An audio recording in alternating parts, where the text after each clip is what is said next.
Las inscripciones tuvieron como finalidad exhibirse en los lugares públicos, especialmente en las zonas más visibles.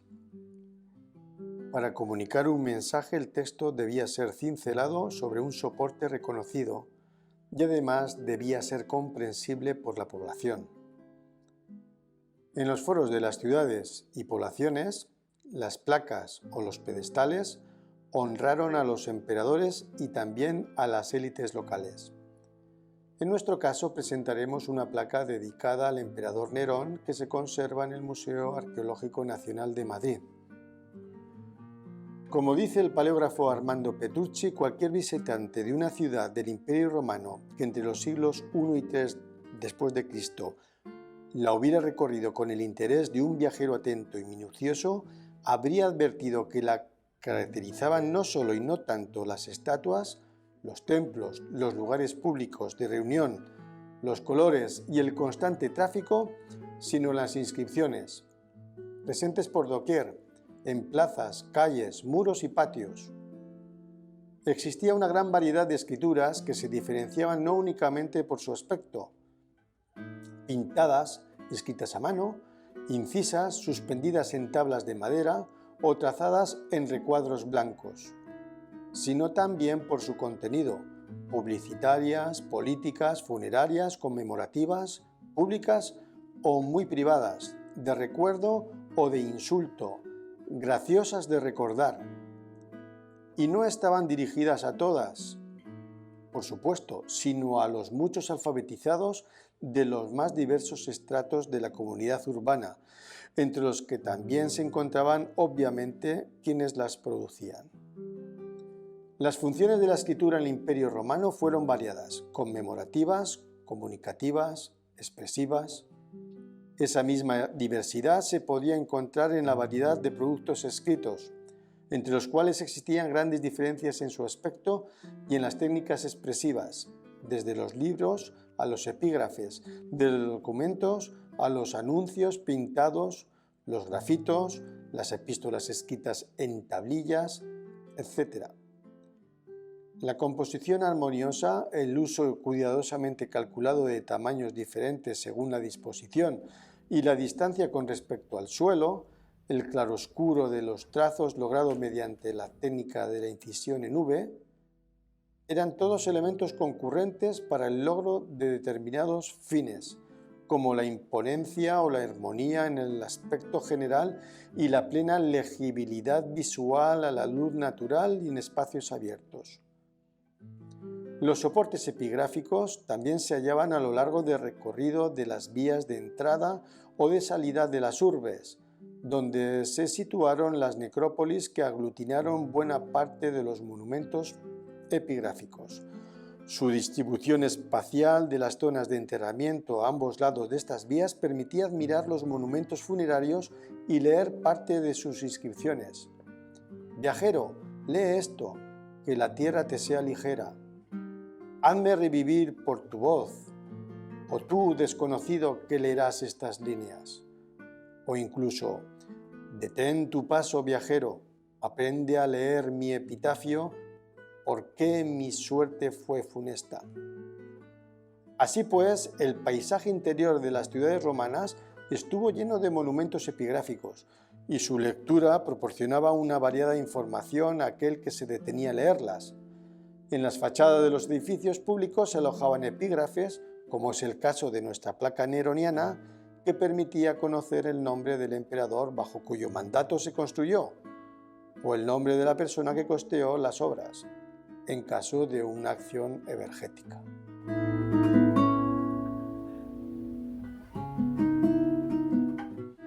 La inscripción se presenta como una sucesión de letras mayúsculas sin signos para distinguir unas palabras de otras, sin signos de puntuación.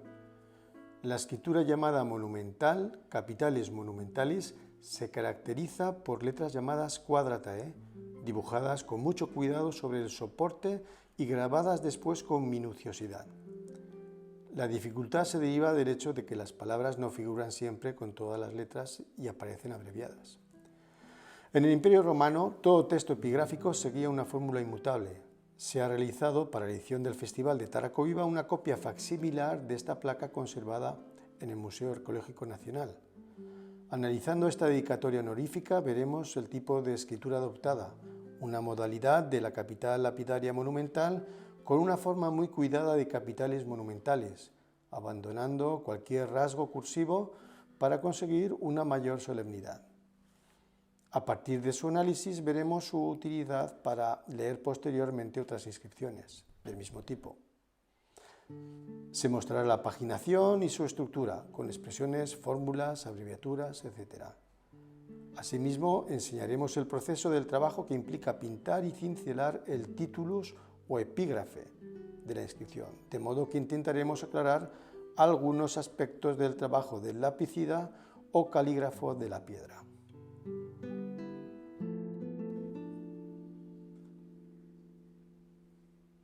Lo primero que leemos es el nombre del emperador, Nerón, a quien está dedicada. Claudius indica el apellido de Nerón. Caesar es el cognomen de la gens Julia, perteneciente a la dinastía Julio-Claudia, emparentado con Julio César. Augustus indica que la persona del emperador es sagrada. Augusto es específico de cualquier emperador y no hace referencia únicamente al primero de ellos que recibió este calificativo, Octaviano. Germanicus es el emperador, recibe este nombre honorífico sacado del nombre de los pueblos germanos sometidos. Pontifex Maximus, este título le otorgaba el control de la vida religiosa oficial, convirtiéndose en jefe supremo de la Iglesia, es decir, en sumo pontífice. Tribunitia potestate, tribuno de la plebe, le otorga privilegios honoríficos, potestad tribunicia, una santidad sagrada, un poder muy temible, la inviolabilidad absoluta de su persona. Esta distinción era perpetua, pero se le renueva cada año, indicación que nos permite datar una inscripción. En nuestra placa de Nerón vemos el numeral 8. Esto nos facilita fechar la inscripción, ya que se sabe que Nerón reinó desde el año 54 al 68 de nuestra era, por lo tanto, el año 62 después de Cristo es el que se escribió esta placa. Imperator, investido con su poder de mando del ejército, el imperium, y seguido de una cifra, 8. El número de veces que ha sido aclamado como imperator, triunfador. Pater Patriae, abreviado como PP, Padre de la Patria, distinción honorífica que recaía desde antes de César Augusto y que con este hace del emperador el equivalente religioso para los ciudadanos romanos de un padre de familia. Hay que interpretar como final del análisis la laguna y el número 4 de la última línea. Le precedería pues la abreviatura COS, que nunca estuvieron incisas esas letras antes, seguido de la cifra correspondiente 4 y que no obstante no llegó a grabarse. Como cualquier senador, el emperador podía salir elegido cónsul.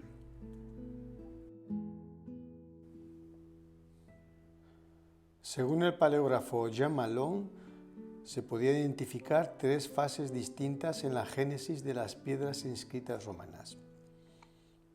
En la primera fase, redactio, la redacción en un borrador o minuta del texto de la futura inscripción. Estos borradores se escribían sobre materiales blandos como el pergamino, el papiro o las tablillas de cera, pero también se ha podido comprobar que estas minutas fueron anotadas en ocasiones sobre soportes duros.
Segunda fase, ordinatio, era el propio lapicida, el ordinator, es decir, era el que preparaba los renglones, delimitaba los bordes, trazaba las líneas guía para la alineación de las letras y la paginación o distribución del texto.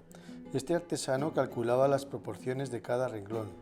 Asimismo, se encargaba de la transposición provisional del texto del borrador a la piedra mediante el pincel, la creta, tiza o carboncillo destinada a guiar el grabado sucesivo, es decir, el ordinare o scribere. La ordinatio del texto y su posterior incisión constituyeron, pues, las dos fases propias de la génesis de una inscripción. Según nos informa Barrón, el término lapicida se empleó para designar tanto al artesano que corta la piedra como al que prepara el titulus o inscripción. Tercera fase, sculptio. El grabado scalpere de las letras, realizada mediante el scalprum o cincel y el maleus o maza, utensilios que maneja el lapicida, que es aquel que realiza la incisión del texto. Otro término que denomina a la persona que preparó la ordinatio, como la que inscribió el texto, es el de scriptores tituli.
En la fase de pulido juega un papel importante la calidad de la piedra empleada, mármol, caliza o arenisca.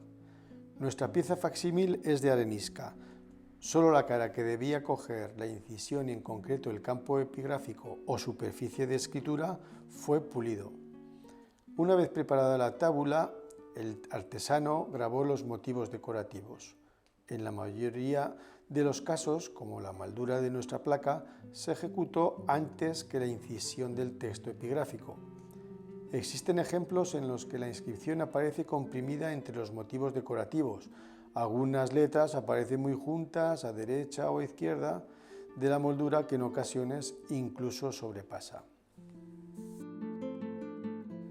Y a modo de conclusión, con todo ello, una correcta paginación es muy frecuente entre las dedicatorias imperiales, cuya finalidad honorífica obedece a este tipo de epígrafes. Los recursos para llamar la atención del lector sobre un texto epigráfico fue el empleo de letras de mayor tamaño en la primera línea, y a partir de ahí una nueva ordinatio obligaba a ir decreciendo el tamaño del módulo de las letras en los sucesivos renglones.